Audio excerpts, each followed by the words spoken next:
All right, let's continue. Last week we left off with the reason Satan hates us. We're made in God's image.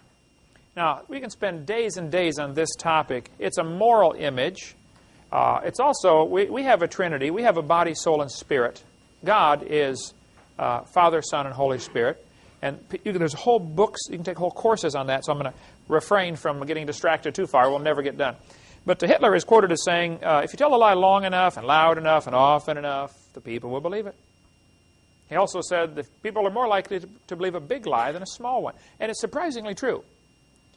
If I told you, I worked a job and I made, $40,000, people, wow, you really? But if I say I worked a job and made $1,000, you did not. They'll believe it if it's a bigger lie somehow. Just people are that way. I've got two older brothers and a younger sister. I was raised in East Peoria, Illinois. When I was about 6 years old, I came running into the breakfast table one morning, and I got the last banana out of the bowl to put on my cereal. And a few minutes later, my two big brothers came in. They said, "Hey, Ken, is that the last banana?" I said, "Yep," and I got it. Any of you have an older brother or sister? You know that wonderful feeling when you finally pull one over on them?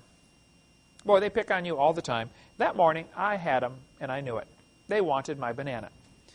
But big brothers do not beg their little brother for anything. They just beat him up and take it away. So my brother said, "Kent, do you know how bananas are made?" I said, "No."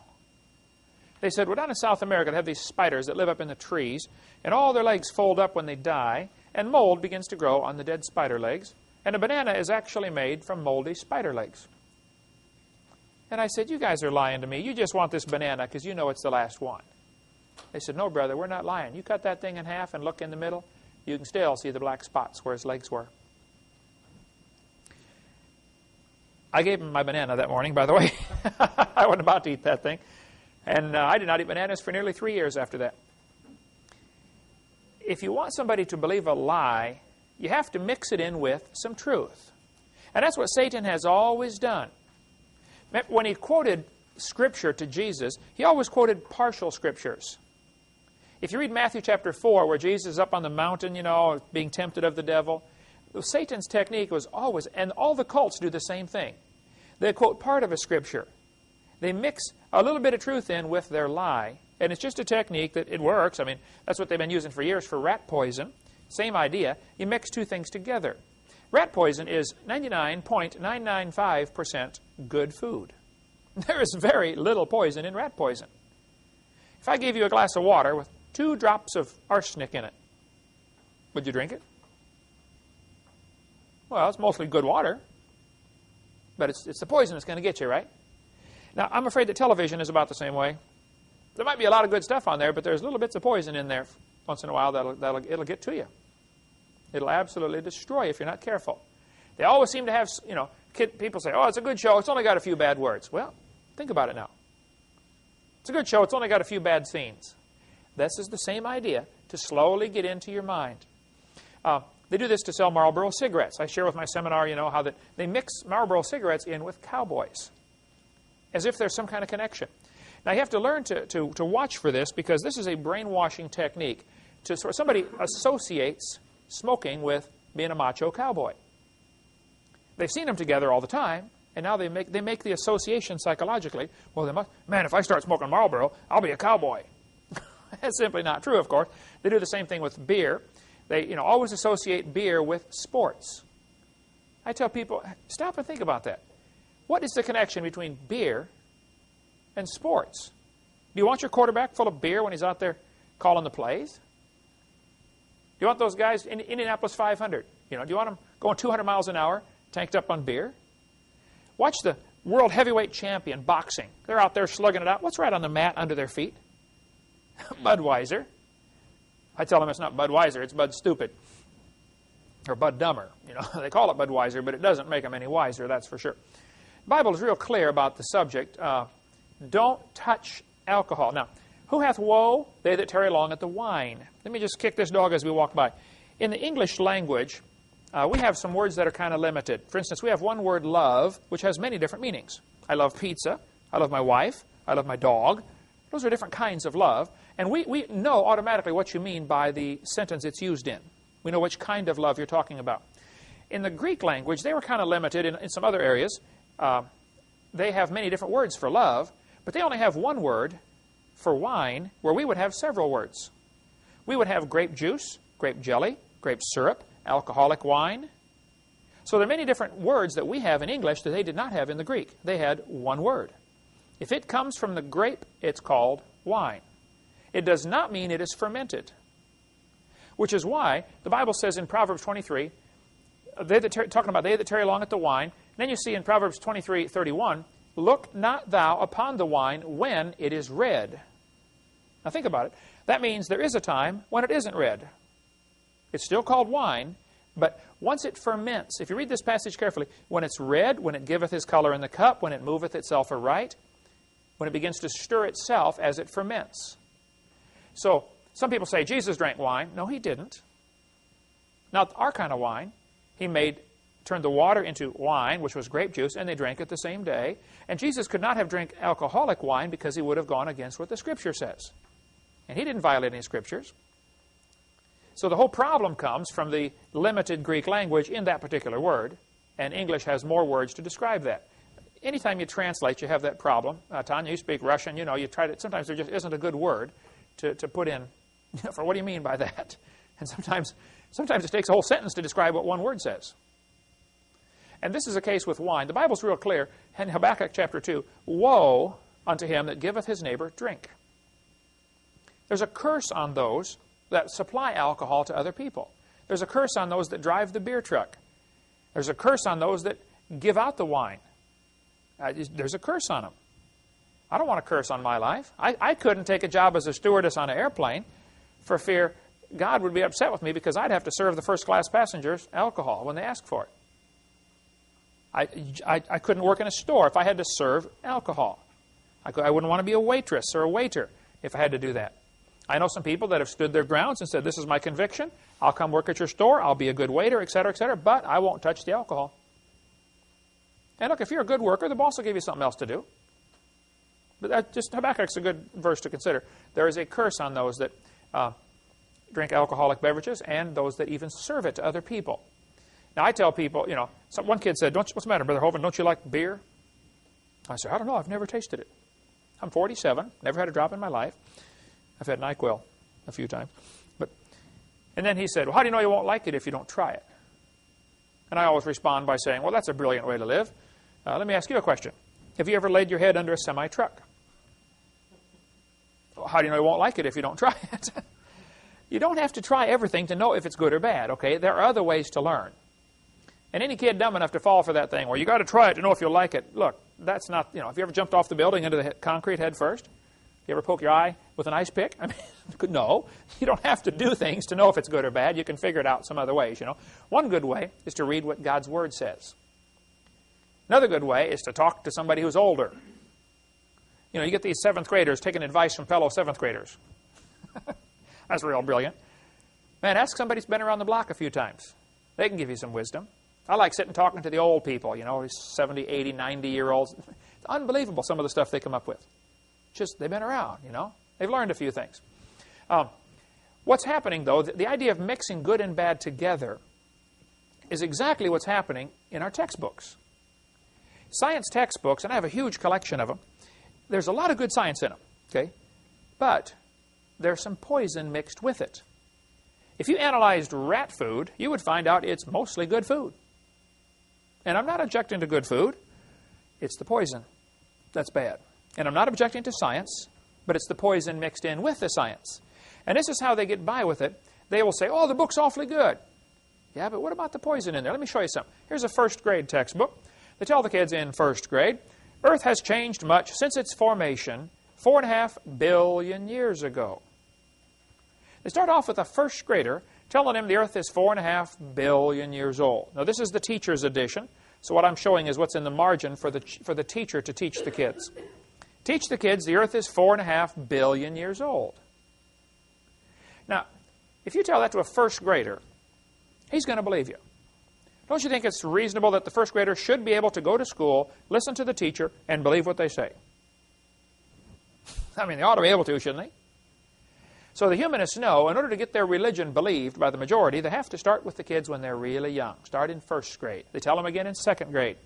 Since its formation 4.5 billion years ago, Earth has changed.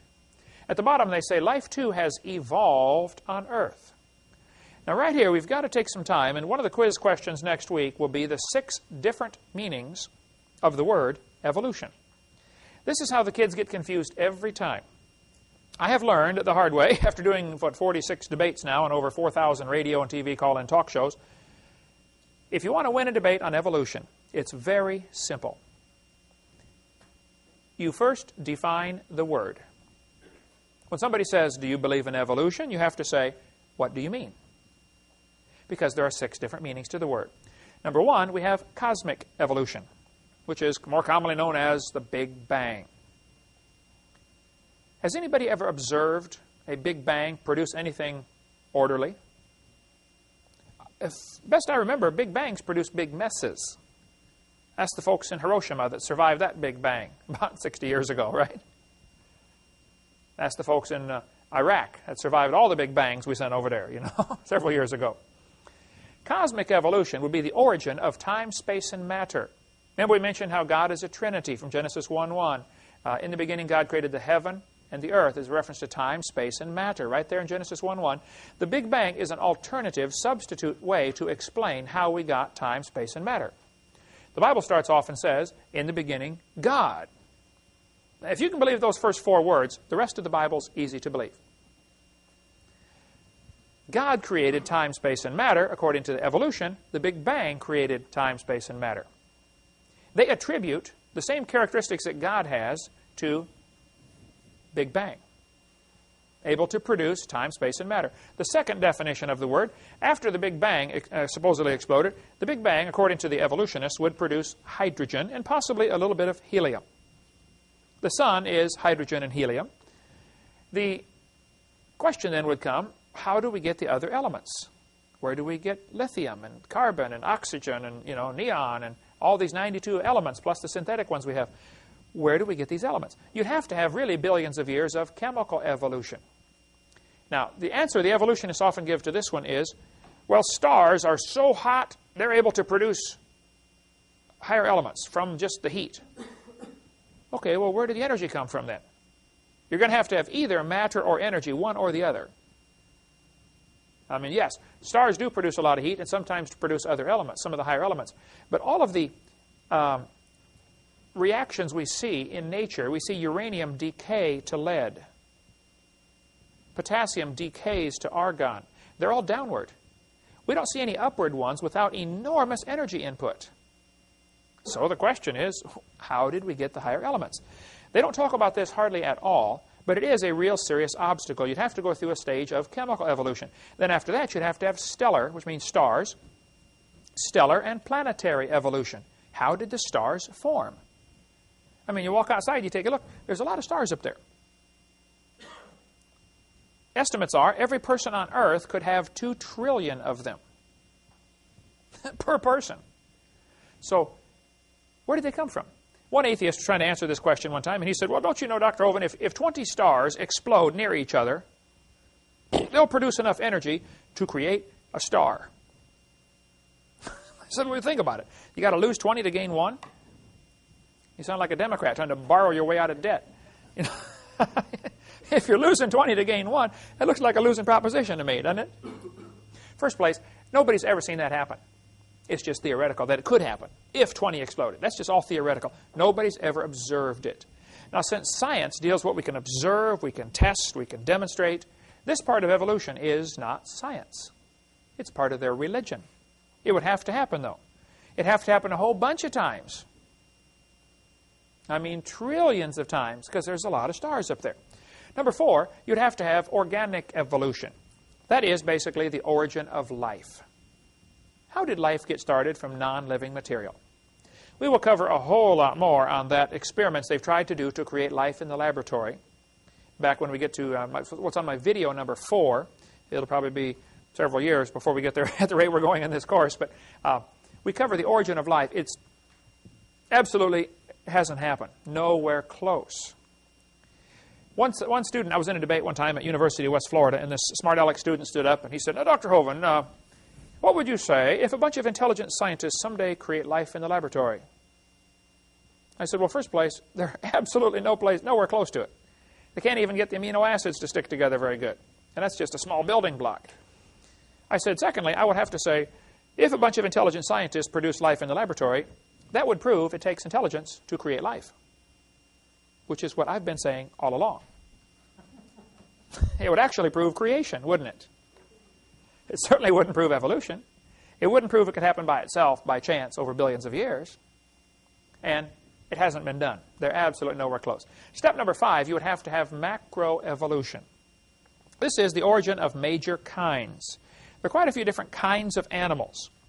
Where did they come from? When you get into a discussion on evolution, I would encourage you to avoid using the word species.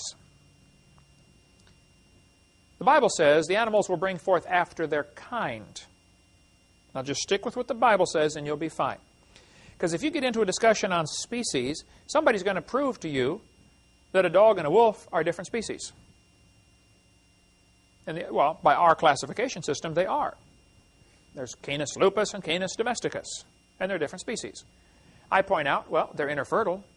A dog and a wolf can breed and produce puppies, so there really is no good solid definition of species.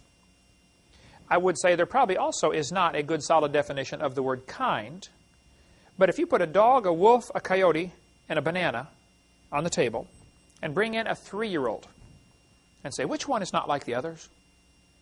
He could probably tell you, it's the banana, right? A horse and a zebra are the same kind of animal.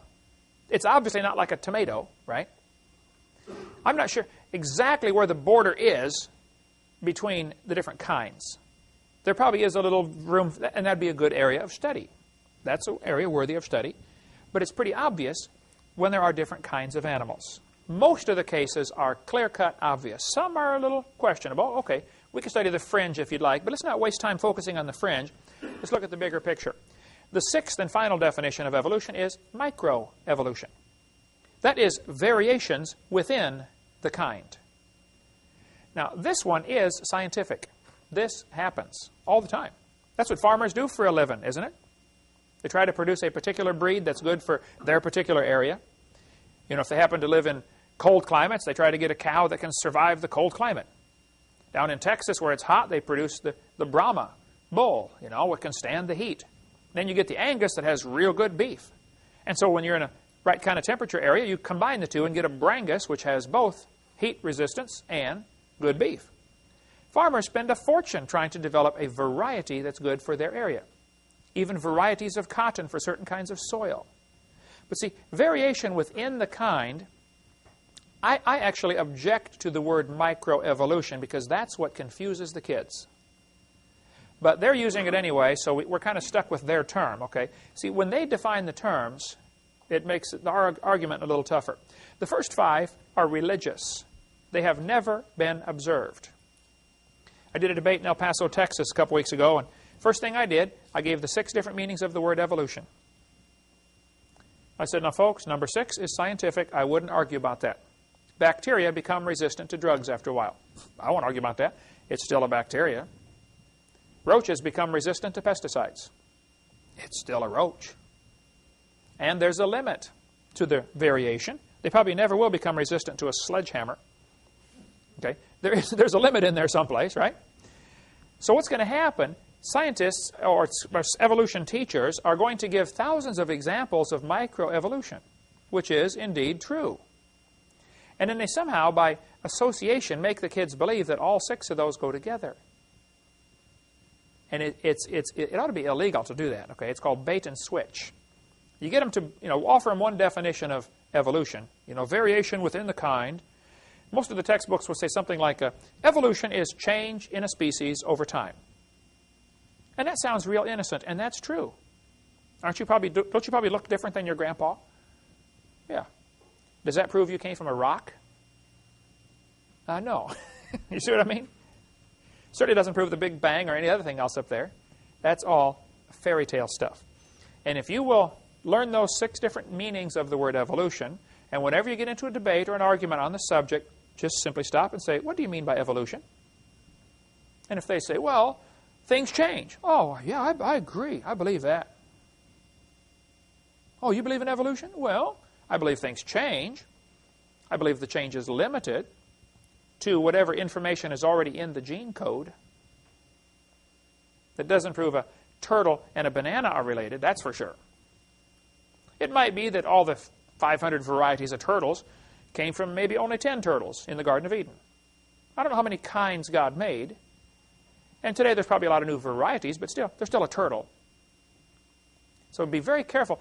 You can win the argument every time, and you got to watch for it, because they will constantly try to blur the border between micro and macro. And they're missing the entire point of the other phases of evolution. Those are the 6 meanings. And if you keep hammering on that, eventually they'll either get mad and go away, or they will get converted. Because that's, to me, is the whole crux of the argument. The teachers are taught, in the teacher's manuals, be sure to stress that the earth is billions of years old. Make sure the kids believe this. If I told you a dog came from a rock because somebody gave it a pill, that's stupid, right? But in the science textbook, they teach the dog came from the rock over billions of years. So if it happens slowly, maybe that happened. It's still a fairy tale, okay? It doesn't happen. Time's not going to change it. You say the man flew through the air, like on some kind of fairy tale. Well, it's obviously a fairy tale if the guy goes flying through the air. But what if he goes slowly walking through the air? Is that less of a fairy tale?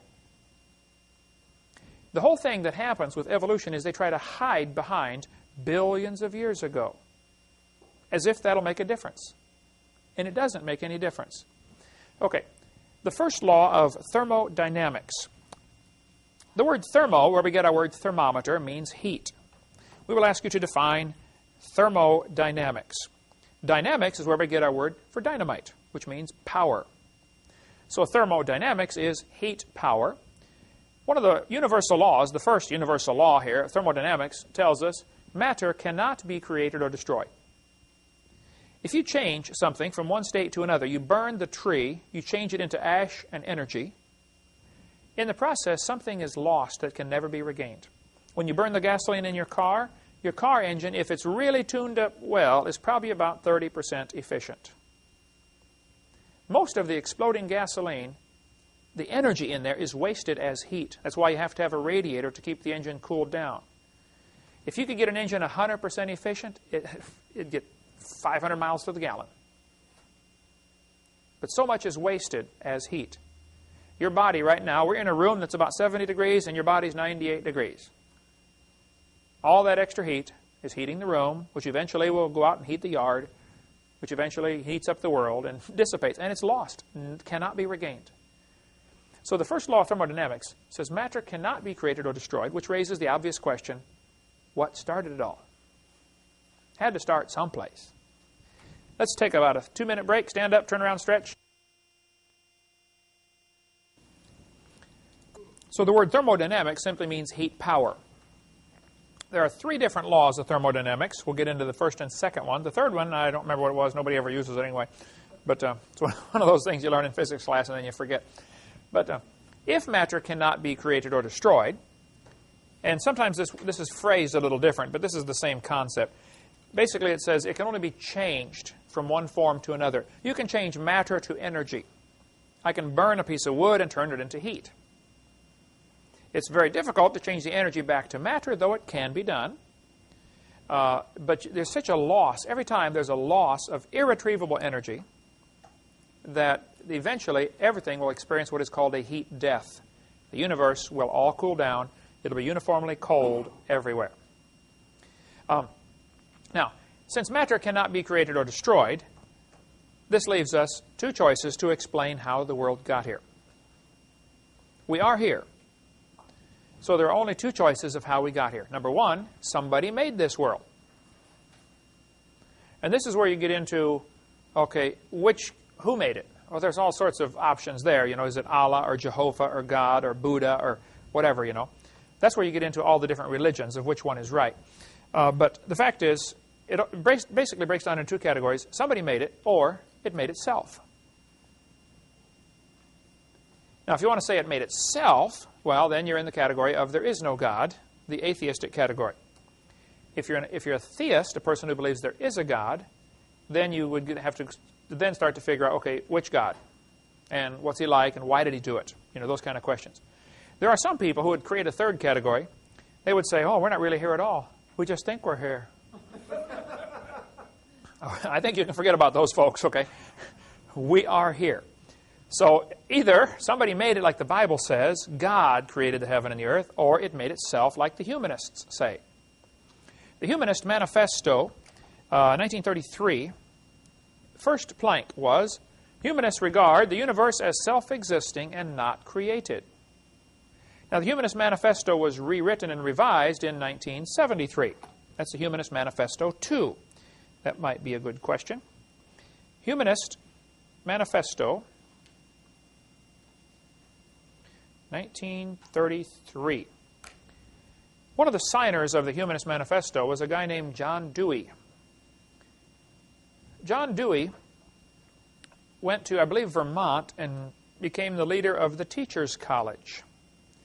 Under his direction, they produced many humanist leaders who went off and became leaders of major colleges and universities around the world, which then turned out thousands and thousands of humanist-believing teachers, which then went out and took over the school system.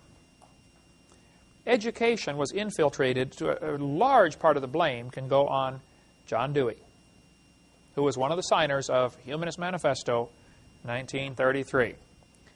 So we'll get into education more, but John Dewey and his philosophy of humanism, see, really boils down to this. If there is no God, then we better get together and figure out how to run this world, because it's up to us. Right? So we end up with man's wisdom. Twice in the Bible, it says, every man did that which was right in his own eyes. Well, if there is no God, then how do you decide right from wrong? I often ask people, you know, if they believe in evolution, I say, well, how do you tell right from wrong? Think about it. What is sin, if evolution is true? There's no way to tell, is there? You don't have a standard, nothing to measure it against. But the humanists believe the universe is self-existing and not created. Well, this, of course, is rather difficult to believe, and the devil knew it would be hard to believe. So he had to think up some way to sound scientific that the world could make itself. And over the years, many theories have been proposed to explain how the world can make itself. There's been the nebular hypothesis, was real popular for a long time. The current one today is called the Big Bang Theory. How many have heard of the Big Bang Theory? That is the current way to explain how the universe got here without a creator, which, of course, really doesn't explain a thing, because they're just giving to some mythical name, Big Bang, they're giving it the same characters that God has. Big Bang created time, space, and matter. The Bible says God created time, space, and matter. So they're trying to accomplish the same thing, explain why we're here, and what, who are we, why are we here, where are we going when we die, and those kind of things, without God. So the Big Bang would be their idea of the beginning. Here's a typical textbook used in Escambia County right here in Pensacola, Florida. It was, I don't know if it still is, but it's a 92 edition. So how was the universe born, and how will it end? Now look at that first question. Isn't that going back to the four basic questions of life? Who are we? Where did we come from? Why are we here? Where are we going when it ends, when it's all over, when we die? Every religion tries to answer that. So what they're doing here is introducing a religious concept in the schools to explain something that every human wants to know, some of the basic questions of life. Most astronomers believe. Now look at that sentence. What does that say to the average freshman kid in high school? Well, most astronomers believe this, therefore it must be true. You see how it becomes truth by majority opinion. Dangerous thing to do, okay? In the first place, how do you prove most astronomers believe that? They don't offer any evidence for how they prove that. They just make the statement. I could say, everybody knows Fords are better than Chevys. Well, first place, probably not true, but if just because I make the statement and sound dogmatic when I make it, that doesn't make it true, does it? That's a judgment call. And this is a judgment call, but think of the impression this makes on a freshman who's taken this course, or an 8th grader in this case, general science. Most astronomers believe, well, what's the kid going to think? He's 13 years old. Well, I better believe it too then. Isn't that what's going to happen? Most astronomers believe that about 18 to 20 billion years ago, I'd like to stop right there and point out, this date changes all over the scale. I've seen some say the Big Bang was 8 billion years ago. It ranges, you see every number between 8 and 20 billion published. The fact is, it's long ago and far away. That's what they're trying to get across. Now, one of the things I do that is extremely effective when you're trying to talk to an evolutionist or a person who just doesn't know what they believe, even if I'm on the airplane, riding on the airplane, and sitting next to somebody, we get into a discussion, what do you do? I'm evangelist, I speak on dinosaurs in the Bible. Of course, they want to know, what?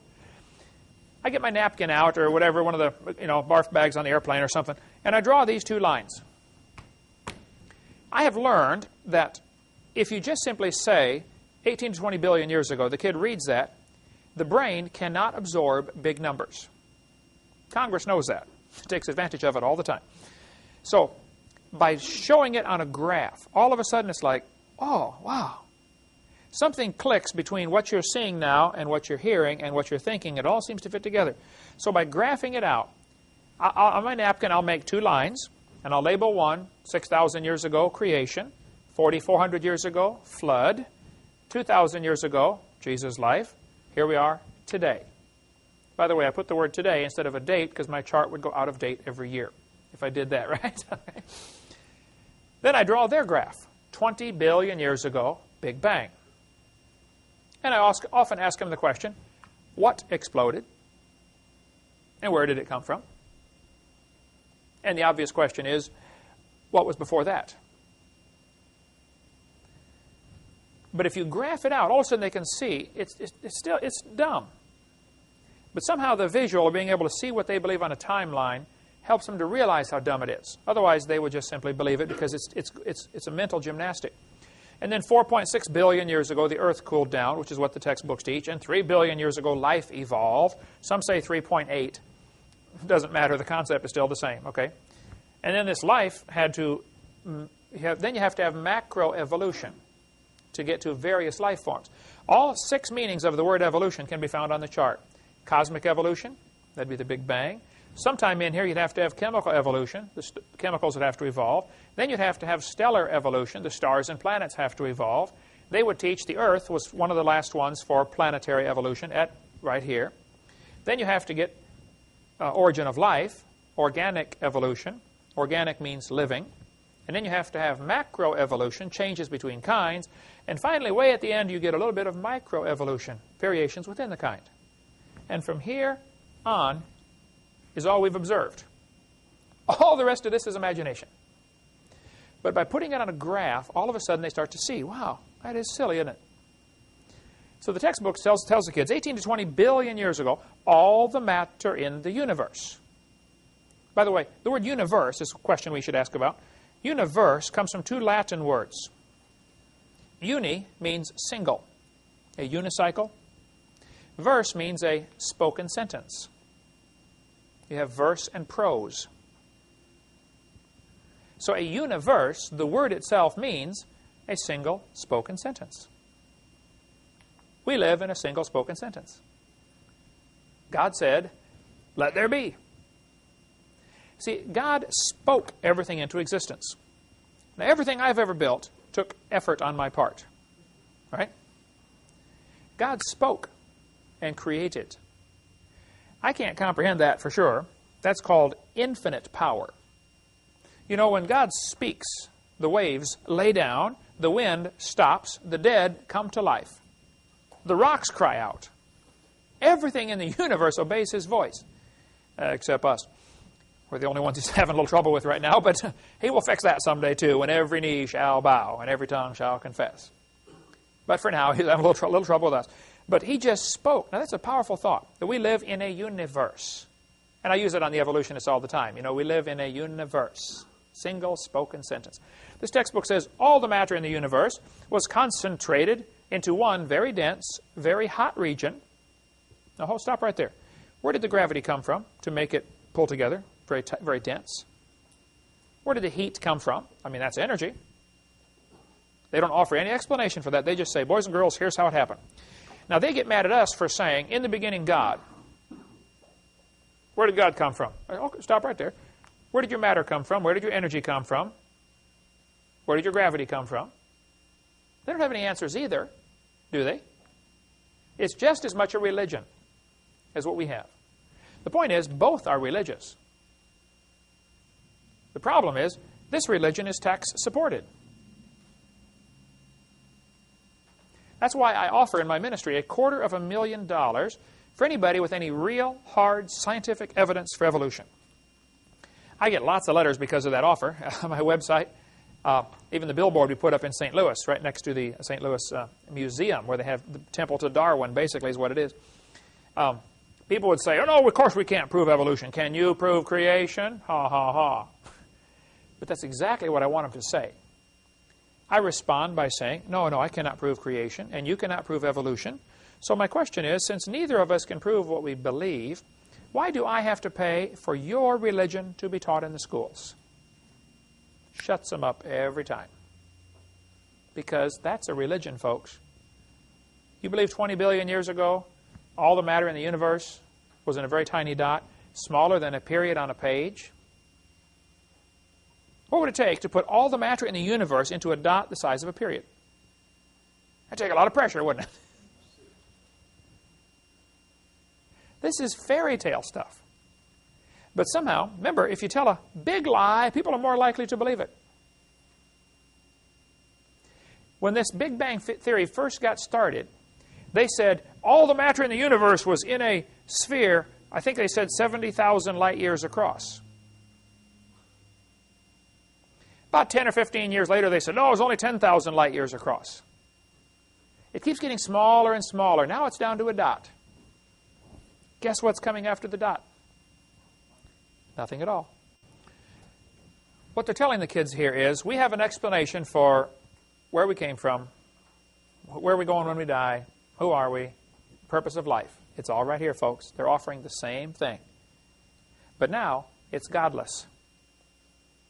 You're the result of an accident. There is no real purpose to life. Isn't that what this boils down to? We all got here by chance. Which basically means, hey, you might as well have fun, because there is nothing to life. You're nothing but stardust. This destroys kids' faith. Destroys everything about them. This textbook says, by the way, used in Escambia County, all the matter in the universe, all the matter in energy will once again be packed into a small area, after many billions of years, of course. This area may be no bigger than the period at the end of this sentence. Then another Big Bang will occur. The formation of a universe will begin all over again. A universe that periodically expands and then contracts back on itself is called a closed universe.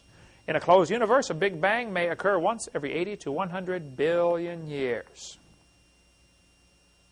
Talk about fairy tale stuff. What they're trying to do here is avoid the obvious question, where did the matter come from? Oh, well, it came from a previous Big Bang. You see how they're trying to do that? That's like some of the Hindu religions. Where did God come from? Well, he came from a previous God. Oh, where did that one come from? Well, he came from one before that, This is what the Mormon religion teaches. They teach, as I am, God once was. As God is, I shall be. It's one of their slogans. They teach God was a man like us, and if you're a good Mormon, you get to go be a God someday and start your own universe. So it avoids the ultimate question of how did it begin? Oh, it's just always been. It's always been. That's what they're trying to say here. 18 or 20 billion years ago, there's going to be a Big Bang. There was a Big Bang, and then in another 80 billion years, it's going to close up and start over again. This textbook says nothing really means nothing. This guy's real smart, right? He said not only matter and energy would disappear, but also space and time. However, Physicists theorize that from this state of nothingness, the universe began in a gigantic explosion. Now here we have 16.5 billion years ago. I told you the number ranges all over the scale from 8 to 20, right? Remember, it started off as a big dot, 70,000 light years across. Now it's down to a dot. Now it's down to nothing. How can nothing explode? That's what I asked him. Excuse me? Nothing exploded, and here we are. Huh? Oh, that sounds good. Well, if you tell a big lie, people are more likely to believe it. Do you understand how many millions of Americans believe that? Do you understand how many kids got taught that and believed it today in our school system within 10 miles of where I'm standing? Think about it. Think about the ramifications of that. If a kid believes that, what's his image of himself? I'm nothing but dirt, nothing but chemicals. See, the Christian image, you're made in God's image. God loves you. He's got a purpose for you. You get a bunch of kids believing that, there's no telling what they're going to do. One of the two boys that shot everybody in Colorado, both of the boys were strong believers in evolution and followers of Charles Darwin's teachings. One of them had on his T-shirt, "Natural Selection," when they found him dead in the hallway. That's where it leads, folks. Hey, there's no God. I had a kid sit in the second row in a public school I spoke at in Pennsylvania. He said, "Mr. Hovind, I'm an atheist." I said, "Really?" He said, "Yep, there is no God." I said, "Are you sure?" He said, "Oh, yeah, I'm sure." I said, "Well, tell me, son, if you're an atheist, how do you determine right from wrong?" He said, "Oh, that's easy. I decide if something's right or wrong." He said, "I'm the God of my own universe." I said, "Boy, I'm glad to hear about that, son, because I'm going to shoot you in 5 minutes." He said, "You can't do that." I said, "Oh, yeah, you see, I'm the God of my own universe, and I decided it's fine for me to shoot you." What's wrong with that logic? Hey, if there is no God, the strongest survive, right? If I can take it away and I'm bigger than you, well, that's just your tough luck. Doesn't the lion do that with the zebra when he gets hungry? I'm taking your life away so I can eat. This type of thinking leads to the logical conclusion is there is no such thing as right and wrong, so might makes right. This kind of thinking leads to Adolf Hitler, Joseph Stalin, Pol Pot. We get into a lot more on that in video number 5 about how communism and Marxism and Nazism all ties in with evolution. It all starts, you have to get rid of God, which then, if there is no God, who's the next most likely candidate to be the king of the universe? Man. Humanism has to have evolution. That's why it's the humanist worldview. Deify mankind. Ye shall be as gods. Exactly what Lucifer said.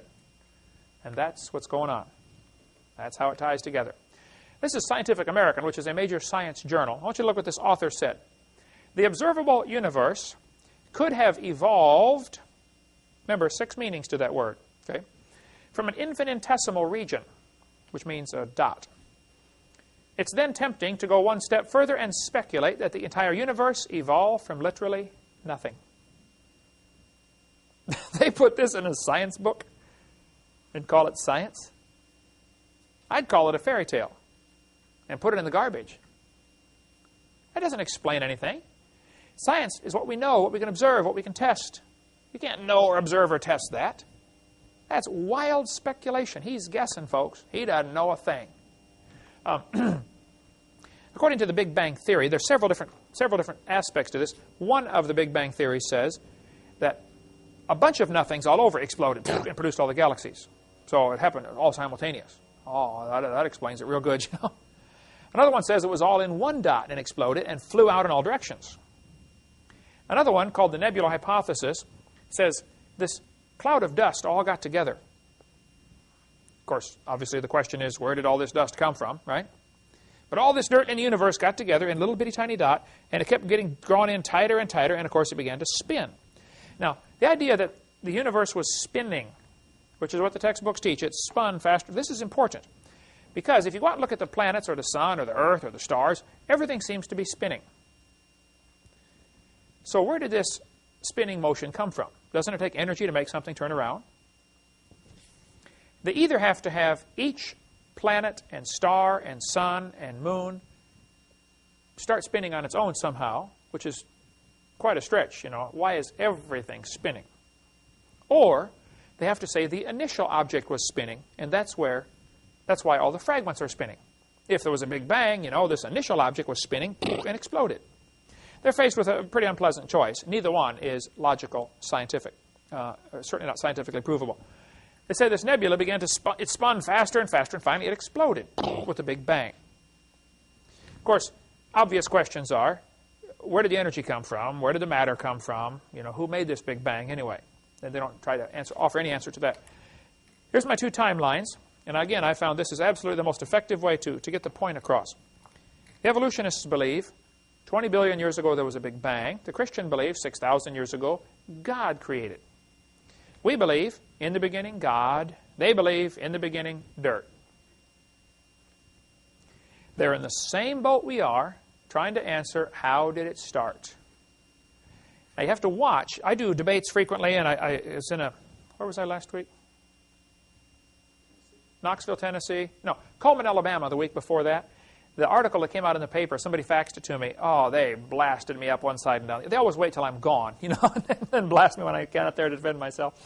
After I left El Paso, Texas, back in October 99, the news article came out, and look at the title here. Religious and scientific leaders debate evolution. Now think for a second. What is the unspoken message here? What they're trying to imply is evolution belongs with religion. In other words, those who believe the Bible are religious and everybody else is scientific. Evolution is combined with science is what they're trying to say. Just by the title. Is it religious and scientific leaders debate evolution? Or is it creation religion and evolution religion? See, they're both religions. But the news media seems to always put the slant that, you know, if you believe the Bible, you're not scientific. The unspoken message, there's a lot of unspoken messages here. The Bible isn't part of science. Religion isn't part of science. Isn't that what they're trying to say? There's a difference between religion and science. They do this all the time, and you've got to watch for it. Yes, sir? Isn't it true that, like I said, most scientists, I mean, they lend their credibility, their scientific training to this idea of evolution, and in fact do stand up and debate with you saying, I'm a scientist, here's my credentials, and even though I'm promoting a theory, it's supported because I have these scientific credentials. So isn't it true that scientific leaders are supporting evolution? Why are they doing it? Many scientists do also happen to believe in evolution.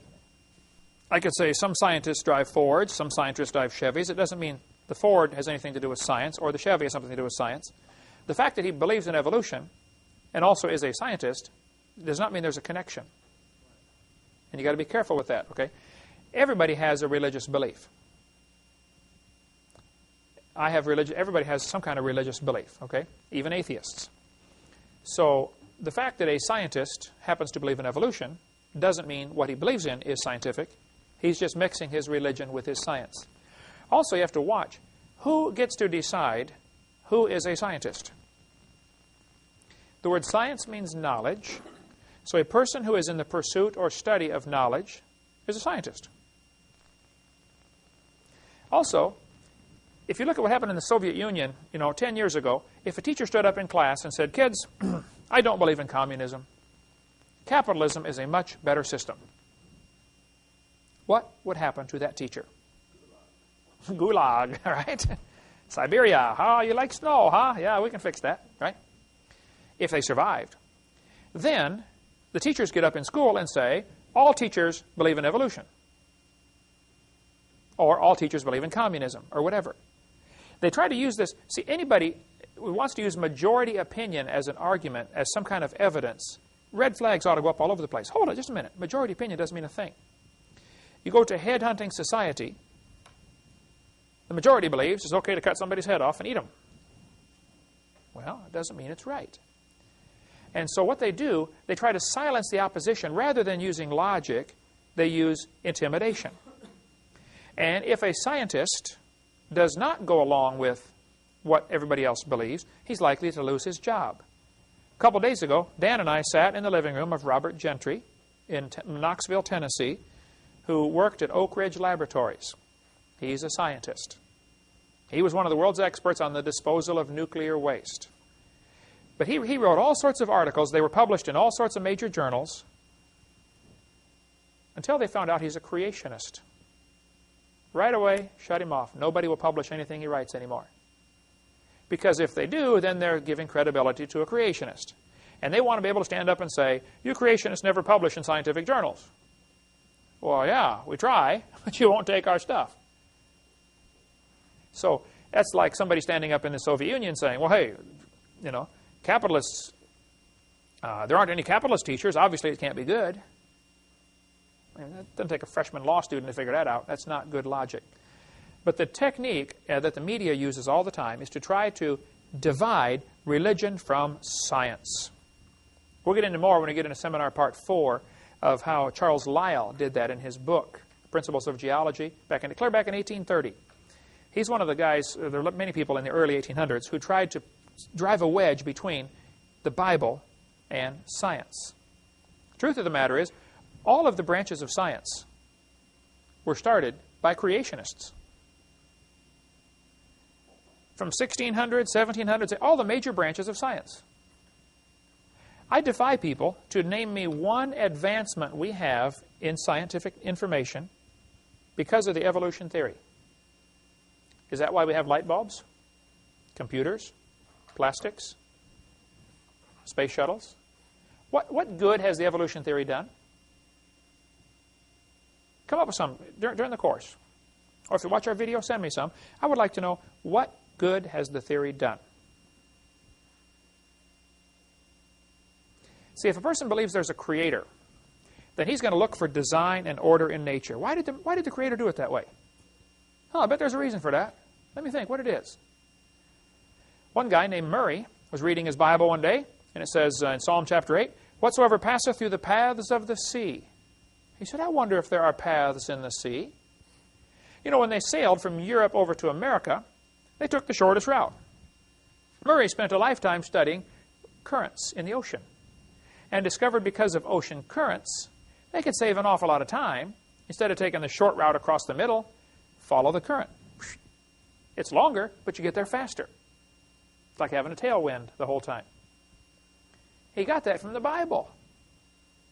You know, the Bible says the life of the flesh is in the blood. People read that and say, wow. Up until, you know, a lot of people take their blood out to help them get well. Clear up until 1860, they did bloodletting. And the Bible says the life of the flesh is in the blood. You can study there's a good book called Men of Science, Men of God, published by ICR. Carries it. I don't know if they publish it, but you can get icr.org and get it from them. A great book. Men of Science, Men of God, showing a lot of the godly scientists of the past. You ever heard of an MRI machine? Magnetic resonance imaging. The guy who invented that is a creationist. Loves God. Believes the Bible. Is he a scientist? Oh, yeah. But see, to the average evolutionist, that guy would not qualify as a scientist because he believes in creation. So if they define the terms, who's a scientist, of course, they will win the argument. That's how they do it. That's what they're trying to do here. They're trying to define the terms. And you've got to watch for that constantly. According to the creationist, 6,000 years ago, God did it. According to the evolutionist, 20 billion years ago, it just happened by itself. Now, these two timelines are not the same scale. On the top timeline here, every inch is 150 years, which is a long time. Abe Lincoln was not even president 1 inch ago. Columbus was running around trying to find this place right there. The Vikings were going around beating up on everybody right there, right? If I was to try to show you what 20 billion years looks like at this scale, this chart would actually need to be 2,100 miles long. from Pensacola to Portland, Oregon. 6,000 years does not even show up on that chart. I cannot draw a line thin enough to represent 6,000 years. So they're hiding behind long ago and far away. And somehow the brain can't accept that. The brain shuts off and says, wow, it must be true. And if you tell a big lie, they're more likely to believe it. That's exactly what's happened. Now, the basic questions that you need to ask are, where did the matter come from? Where did the laws come from? And where did the energy come from? I ask that to evolutionists all the time. Okay, you say there was a Big Bang. Please help me now. Where did the matter come from? What exploded? They don't know, of course. Secondly, where did the laws come from? Notice the universe is run by laws. The law of gravity, for instance. Why do objects attract each other? How does the Earth know my pen is here? If I drop it, how long will it take the Earth to figure out where it is and start pulling on it? Instantly, right? How did it know that? If I was somehow able to create something instantly from nothing, in the middle of the air, 100 miles above the Earth, how long would it take to begin falling? Where did this, what is gravity anyway? Give me a jar of it, would you please? Nobody has a clue what it is. We use it all the time, obviously, or you'd be sitting on the ceiling or something. But nobody knows what it is, and we sure don't know why do we have this interesting force called gravity, or inertia, or centrifugal force. I mean, there are hundreds of forces in the universe. Where did they come from? Who made them? And why are they so precise? Thirdly, where did all this energy come from? Energy and matter are sort of interchangeable, but anytime you change from one to the other, you have a tremendous loss. So basically, where did the matter, where did the energy came from? It's sort of two sides of the same coin. But these are things the evolutionist simply doesn't know. I use the merry-go-round illustration in my seminar because it illustrates something called the law of conservation of angular momentum. If you put kids on the merry-go-round and get it spinning, as it goes faster and faster and faster, eventually, of course, the kids are going to go flying off the merry-go-round. Now, when the kid flies off, if the merry-go-round is going clockwise, the kid will be spinning clockwise as he exits. The reason for this is, if you can imagine the circle spinning, the outside has to move faster than the inside. It's got further to go in the same amount of time. And because of that, if it cracks up in a frictionless environment, now that's key, okay? This would only work in a frictionless environment. And that's what the Big Bang Theory says. All the matter was in one dot. Well, if all the matter is in one dot, then you have a totally frictionless environment. There's nothing for it to hit on the way out. So and they said it was spinning, and it exploded. Well, then, all of the fragments should be spinning the same way. But yet, they're not. Venus and Uranus, and possibly Pluto, they're not quite sure yet. Last I heard, they don't know for sure which way Pluto spins, but they think it may be spinning backwards to the other 6. Here we have 6 planets spinning one way, 2 and possibly 3 spinning the other way. And it's not just 2 planets together. Venus and Uranus have several planets in between. So why do 2 planets spin backwards? One atheist I debated said, well, maybe something hit Venus and spun it around backwards. I said, well, I suppose that's possible, but think about it for a minute. Do you realize what it would take to reverse the spin of a planet? Don't you think it would leave a dent at least? Where is the dent? Why is Venus nearly perfectly round and in a nearly perfectly circular orbit? Imagine a planet spinning and at the same time going around the sun. I want you to strike it so that it simply reverses the spin without knocking it into an elliptical orbit or knocking it out of orbit. Chances of that is 0. That ain't going to happen. Then not only do we have that problem, we have at least 6 of the 63 moons. I think there are more moons now that have been discovered. But at this time, there were, in 1989, they knew about 63 moons. 6 of them are spinning backwards.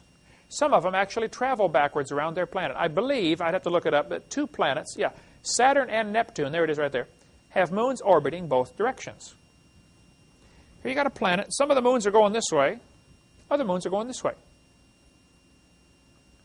Now, as these moons pass each other, there's going to be a slight gravitational tug. How long can a system like that last before it slowly disintegrates? They drift off into space. Certainly not forever. You'd agree with that, right? Is there some kind of time limit here? I don't know what it is, but I would think logic would say, yeah, there's an obvious time limit. It can't have happened for billions of years. So if somebody says the universe was created 6,000 years ago by an all-wise creator, well, then this is no problem. Stuff like this poses no problem for the creationist, but I think it does for those who want to say it's billions and billions of years old. The Bible says, in 2 Peter 3, and in the book of Psalms, identical verse, part of the verse, says, the heavens shall pass away with a great noise. Might be a good bonus question if you can find out which psalm says the heavens shall pass away.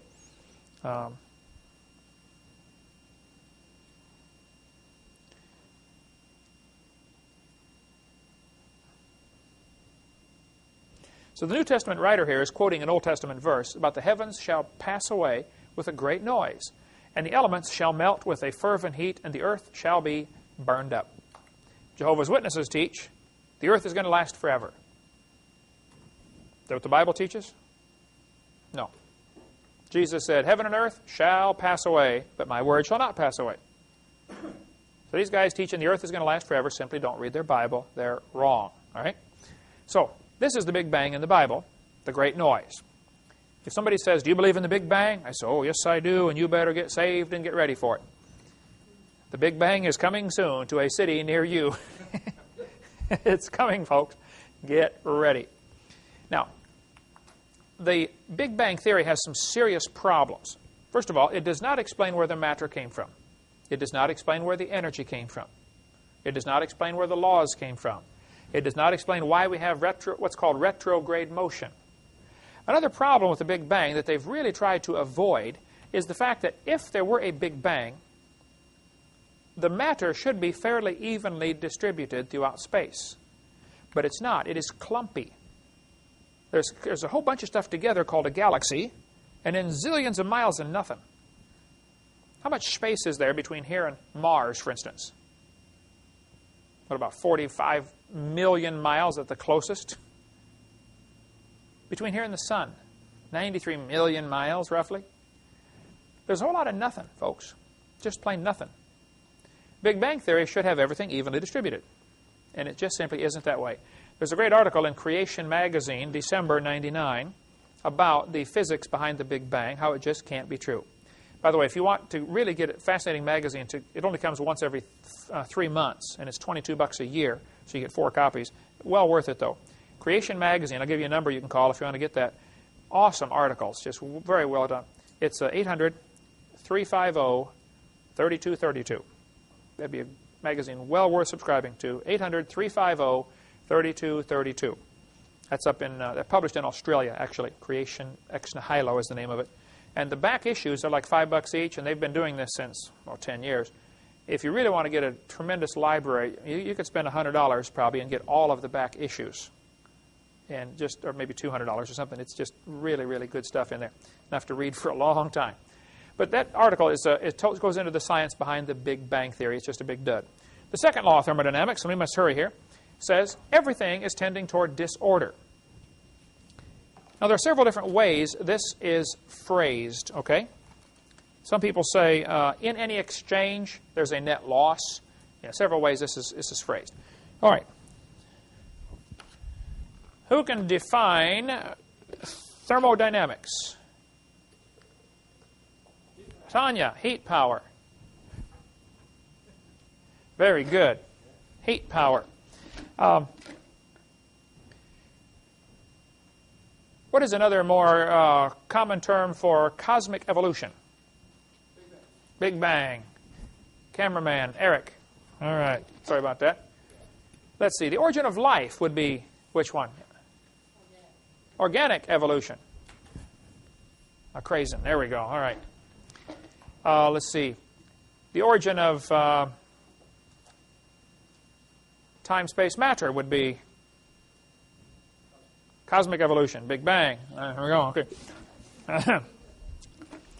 When was the Humanist Manifesto first written, the first one? 33. There we go. Got several got that one. 1933. Oh, that's over there, end of the table. Don't eat that. Okay. The word universe means single spoken sentence. Universe. There we go. All right. You didn't get that one, did you? Okay. Steve got it. Universe. Single spoken sentence. How many times did Lucifer say, I will? 5 times. Oh, hey, everybody got one. Go give everybody one. Okay. Give them one. Just one. Just one. You want to whet their appetite. Okay.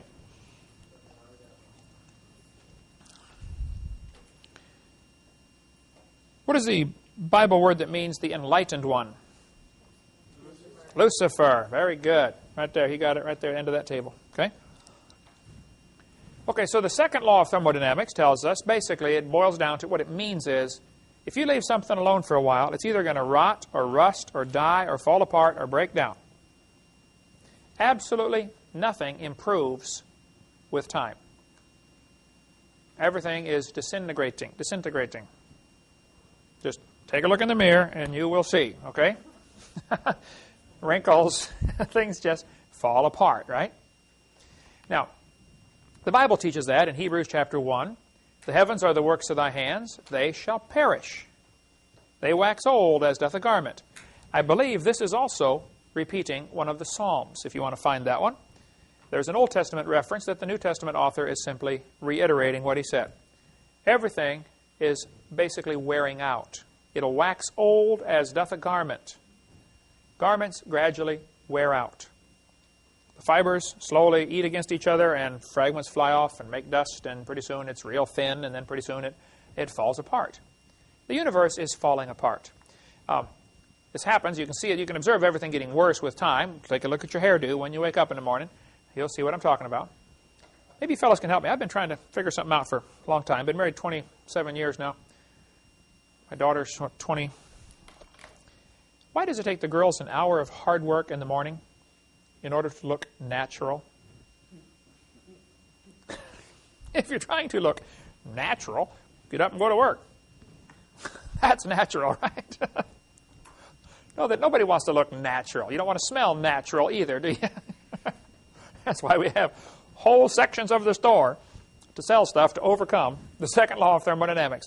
Did you know nearly everybody in the world is employed because of the second law of thermodynamics? You are either fixing something that somebody else made because it's wearing out now and breaking, or you're building a new something because the last one broke, right? Really, if you think about it, that law employs just about the entire population of the world.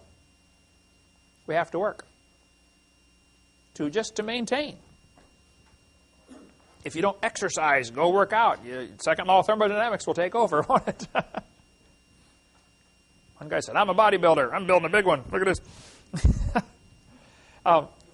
That's just a fact of science, folks. Everything's falling apart. But I want you to see what the textbook says. HBJ Earth Science says humans probably evolved from bacteria. Now hold it just a minute. Which of the 6 meanings of evolution would that be? Macro.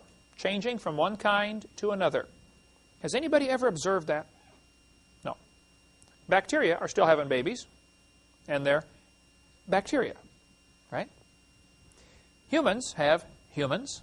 Cats have cats. Nothing's ever been observed to indicate this is true. But this is in probably an 8th or 9th grade earth science book, where they tell the kids humans probably evolved from bacteria that lived more than 4 billion years ago. Now, in this book, they've stretched it to 4 billion. As we go through the course, I'll show you lots of different textbooks. The number ranges all over from 3 billion to 4 billion. Now, if the universe began 4.6 billion years ago, by the way, in 1905, you can look it up in an old encyclopedia, they officially say the Earth is 2 billion years old. Just 100 years ago, they were saying it's 2 billion years old.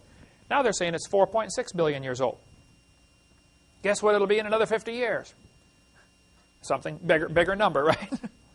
The solution is always add more time. Back in 1770, they were saying it is 70,000 years old. The Earth is getting older, about 21 million years per minute, I believe. It's getting old fast. This textbook shows the kids a fossil starfish, and it says, nearly 3.4 billion years old, the remains of the early ancestors of modern human beings.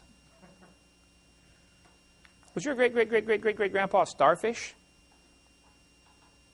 Isn't this answering the question, where did I come from? Not very well, but that's what they're trying to answer, isn't it? Evolution is a religion that seeks to answer the four great questions of life. Where did I come from? Oh, I came from a starfish. Look at this one. 30 million years ago, I stop right there. I say, kids, let me translate that for you. What that really means is long ago and far away. It means a fairy tale is coming next. That's your warning right there. Fairy tale coming up. 30 million years ago, these creatures evolved. Now, there's that word again.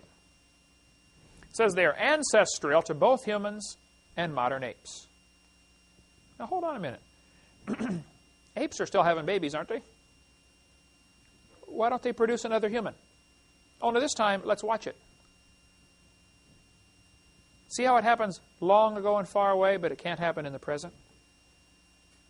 They're hiding behind something that cannot be observed. It's not science. What they're saying is, that's Grandpa. Now, subconsciously, what does this do to the kid?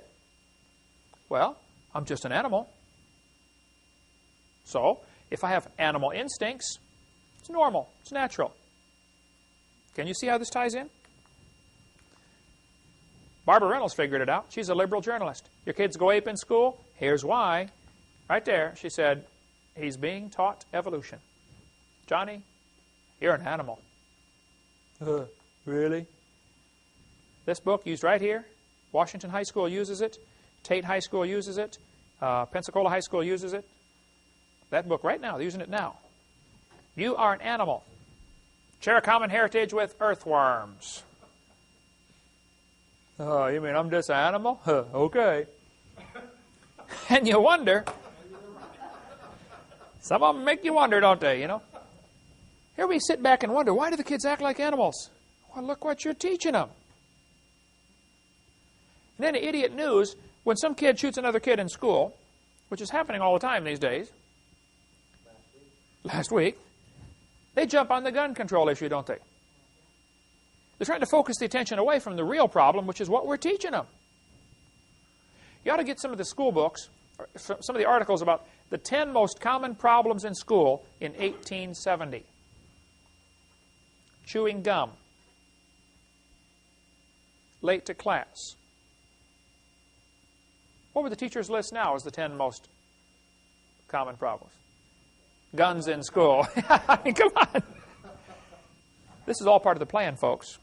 There's a much bigger plan behind all this. The whole purpose of public education, free government education, was Karl Marx's idea. 1846 or 48, the Communist Manifesto. He gave 10 things to do to destroy a country, to make it communist. Number 10 on his list was free government education. 9 or 10. We can look at it. We get into more of that in video number 5, how this ties together. But we teach the kids they're an animal, and we stand back and marvel that they act like animals.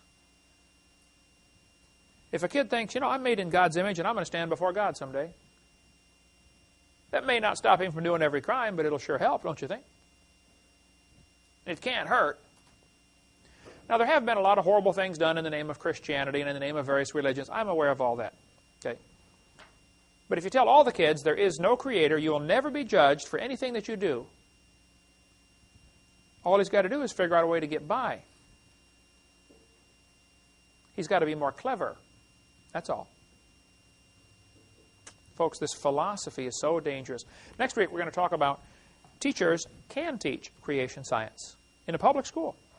I spoke in 5 public schools last week. Perfectly fine to speak in, or 2 weeks ago, Perfectly fine to teach the Bible in public schools and teach creation in public schools. We'll cover that in the next lesson. Thank you so much. Dismissed.